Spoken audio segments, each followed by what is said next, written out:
రోజుల్లో మనం ఎక్కువగా స్వతహాగా బతకాలనుకుంటున్నాం. అయితే ఈ స్వతంత్రంగా పనులు చేయడం అనేది ఒక్కోసారి ఒక్కరే చేయలేని పనులుంటాయి. అటువంటప్పుడు మనం చేసే పనిలో మరొకరిని భాగస్వాములు చేసుకుంటాం.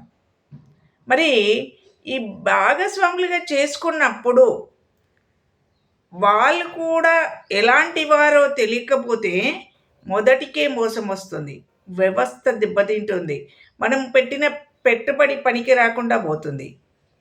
ఇటువంటప్పుడు ఈ యాజమాన్య పద్ధతిలో మనం మొదటగా చేసుకుందేందంటే, మనం ఎవరిని తీసుకోవాలి, ఎవరిని తీసుకోవద్దు అనేది ముందే ప్రణాళికాబద్ధంగా చేసుకోవాలి. ఒక వ్యక్తి యొక్క గుణగణాలు, వారు సంచరించే తీరు, వారు మాట్లాడే విధానము, వాళ్ళు చేసే పనులు, వాళ్ళతో కూడిన స్నేహితులతో ఉన్న సంబంధాలను బట్టి మనం చెప్పచ్చు.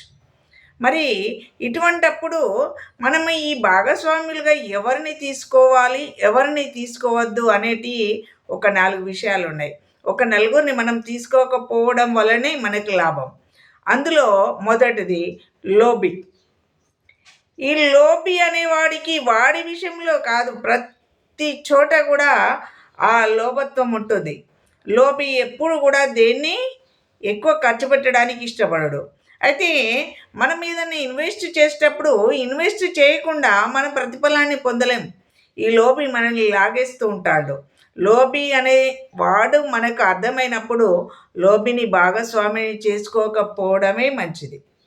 ఇక రెండో విషయము చోరుడు. చిన్న చిన్న విషయాల్ని చూసి మనము చోరులా కాదా అని తెలిసిపోతుంది. చిన్న విషయమే, మనం తింటుంటేనే ఒక వస్తువు తీసి పక్కకు పెట్టేసుకుంటారు. వాళ్ళలో ఉందన్నట్టు ఆ గుణం.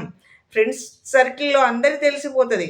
ఈ చోరుడు అనే పేరు ఉన్నవాడిని మన మన కంపెనీలో కానీ, మనం చేసే పనిలో కానీ భాగస్వామిగా దూరం ఉంచడమే మంచిది. ఫ్రెండ్షిప్ కొనసాగించండి, మంచిగా ఉండండి.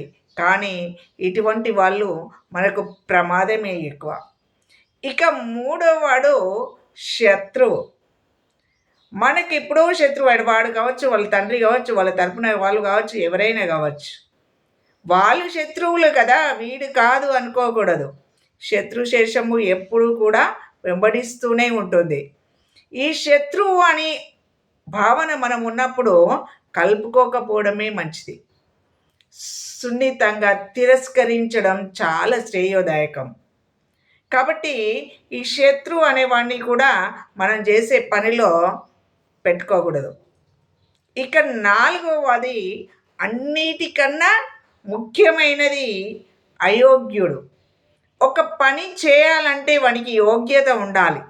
మనం ఒక పని చేయాలంటే ఆ పని చేయగలిగే కెపాసిటీ మనకు ఉండాలి. కెపాసిటీ లేకుండా ధనం ఉన్నా వేస్టే. ఏదో ఉంది, పై మెరుగులే, అతడు ఏం చేయలేడు అన్నప్పుడు మనము అతన్ని భాగస్వామి చేసుకోకపోవడమే మంచిది. ఈ 4 విధాలుగా కనుక మనము చూసుకున్నట్టు మనం ఏ చిన్న వ్యాపారం చేసినా కూడా మనం ముందుకెళ్ళే అవకాశం ఉంటుంది. లేదు, ఇలాంటి వాళ్ళని మా ఫ్రెండ్స్ ఉన్నారు, నేను భాగస్వాములు చేసుకుంటా, నేను అందులో ఉంటా అనంటే తప్పకుండా నష్టపోవాల్సి వస్తుంది. ఎప్పుడు కూడా ప్రణాళికాబద్ధంగా చేయడమే శ్రేయస్కరం.